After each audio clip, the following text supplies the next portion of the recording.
कानी बहू। किशोरी लाल जी के बेटे राघव की शादी की बात जगह जगह चल रही थी, लेकिन किशोरी लाल जी को कोई लड़की पसंद ही नहीं आती थी। और उसकी एक ही वजह थी, किशोरी लाल जी का लालची होना। उनको लड़की वालों से मोटा दहेज चाहिए था और इसी चक्कर में एक दिन वो एक बहुत पैसे वाले के घर अपने बेटे का रिश्ता लेकर पहुंचे। उस आदमी का नाम था ओम प्रकाश। देखिए किशोरी लाल जी, मेरी एक ही बेटी है और मेरी सारी संपत्ति जायदाद सब कुछ मेरी बेटी नैना का ही है। पापा, नाम से लगता है बहुत खूबसूरत होगी। कितना अच्छा नाम है ना, नैना। ओ, वैसे बात तो सही है आपकी। अब इतना पैसा है, जमीन जायदाद है, इकलौती बेटी, आप भी क्या करेंगे? सब कुछ उसे ही देंगे ना। बिल्कुल ठीक पहचाना आपने।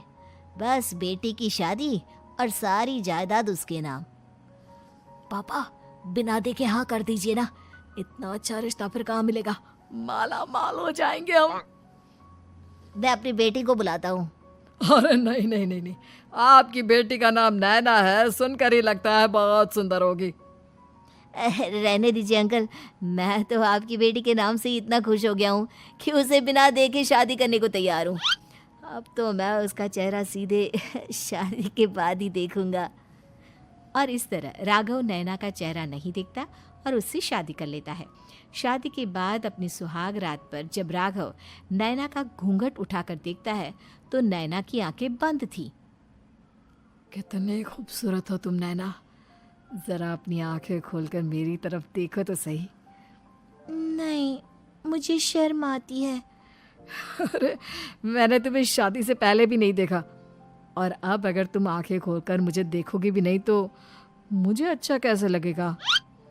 इससे पहले कि नैना अपनी आंखें खोलकर राघव की तरफ देखती, अचानक से लाइट चली गई और राघव नैना को पूरी तरह से देख भी नहीं पाया। अगली सुबह नैना राघव के लिए नाश्ता बनाकर लेकर आई।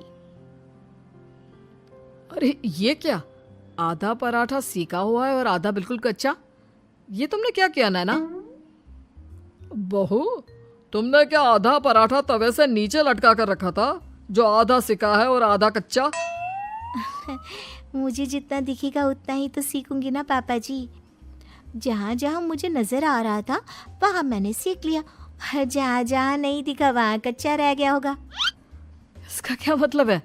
ये कैसा मजाक कर रही है तुम? अरे बहू, तुमने इतना लंबा घूंघट क्यों लगाया हुआ है?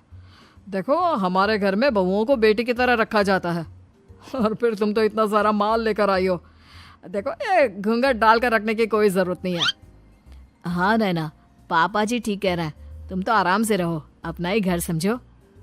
नैना अचानक से अपना घूंघट उठा लेती है। अरे ये क्या पापा, नैना की तो एक आंख फूटी हुई है।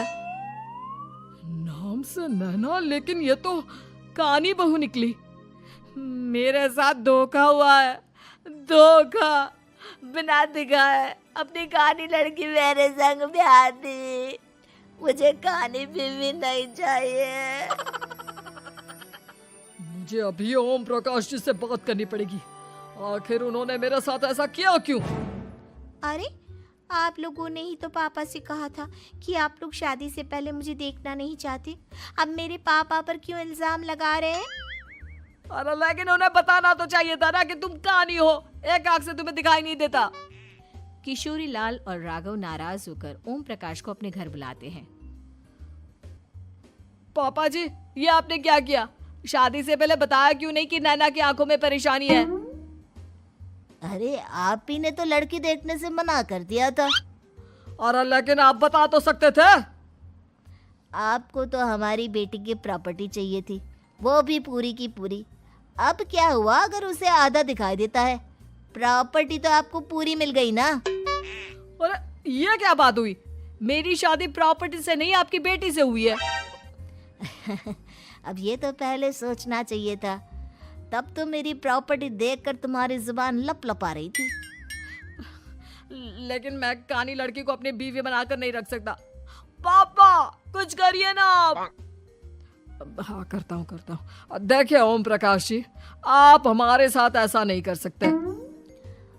और तुम देखो, अगर तुमने मेरी बेटी से शादी तोड़ी ना, तो जो भी प्रॉपर्टी मैंने तुम्हें दी है वो तो पूरी की पूरी वापस ले ही लूँगा, और आधी प्रॉपर्टी तुम्हारी भी लूँगा।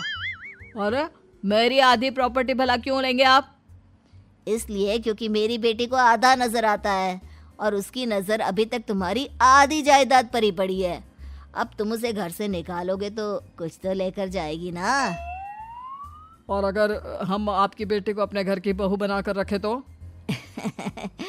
तो तुम्हारी पूरी प्रॉपर्टी तुम्हारी ही रहेगी, और जो मैंने तुम्हें दिया है ना, उसमें से बस मैं आधा लेकर जाऊंगा। अरे लेकिन अब आप अपनी दी हुई प्रॉपर्टी में से आधी वापस क्यों लेकर जाएंगे? अगर मैं आपकी बेटी को अपनी पत्नी बनाकर रखने को तैयार हूं तो? इसलिए ताकि भविष्य में अगर तुम मेरी बेटी को धोखा दो तो उसके पास कुछ तो रहे जो पति का हो। वैसे मेरे पास तो बहुत कुछ है, लेकिन अपने पति की कोई निशानी तो उसके पास होनी चाहिए ना। अब अगर तुमने मेरी बेटी को कानी कहा तो तुम्हें प्रॉपर्टी भी कानी ही मिलेगी, पूरी नहीं। जमाए राजा। किशोरी लाल और राघव समझ चुके थे कि वो बुरी तरह फंस चुके हैं और अब उनके पास वहां से निकलने का कोई चारा नहीं है। अब समझ में आया ना, लालच बुरी बला होती है। एक तो तुम्हें प्रॉपर्टी मिली, ऊपर से बीवी मिली, उसमें तुम्हें नखरे भी दिखाने हैं। आए बड़े, चुपचाप बैठो दोनों। कुछ दिनों के बाद नैना राघव की कार लेकर बाजार घूमने निकलती है और जब कार लेकर वापस आती है, ये क्या? एक तरफ से मेरी गाड़ी पूरी खराब हो चुकी है। लगता है तुमने मेरी गाड़ी को किसी दूसरी गाड़ी के साथ एक्सीडेंट किया है। अरे अरे कितना बड़ा नुकसान कर दिया तुमने बहू। वो क्या है ना पापा जी, मुझे एक आंख से दिखाई नहीं दे रहा था, सामने से गाड़ी आ रही थी। मुझे तो सिर्फ आधा ही दिखाई दिया और वो गाड़ी मेरी कार से रगड़ते हुए निकल गई। अब मैं क्या करूं बताओ? आप इसे ठीक कराने के पैसे कौन देगा? तुम्हारे पापा? तुमने मुझसे इस तरह से बात की? अभी रुको। नैना राघव की शिकायत ओम प्रकाश को कर देती है। देखो राघव, अब जो मेरी आधी प्रॉपर्टी तुम्हारे पास थी ना, उसमें से आधी और मैं लेकर जाऊंगा, क्योंकि तुमने मेरी बेटी को डांटा। अरे नहीं नहीं पापा जी, गलती हो गई, माफ कर दो। गलती की तो कोई गुंजाइश ही नहीं। अगली बार मेरी बेटी को डांटा तो बची हुई आधी में से आधी और ले जाऊंगा। लालच के चक्कर में हम दोनों ने बहुत बड़ी गलती कर दी बेटा। एक तो तुम्हें कानी बहू मिली और ऊपर से जो माल मिला वो भी काना। इस तरह राघव की हर एक गलती पर ओम प्रकाश उसकी प्रॉपर्टी का आधा आधा हिस्सा लेकर अपना सारा माल वापस ले गया और राघव को कानी बीवी से काम चलाना पड़ा। भाई लालच वाकई में बुरी बला है।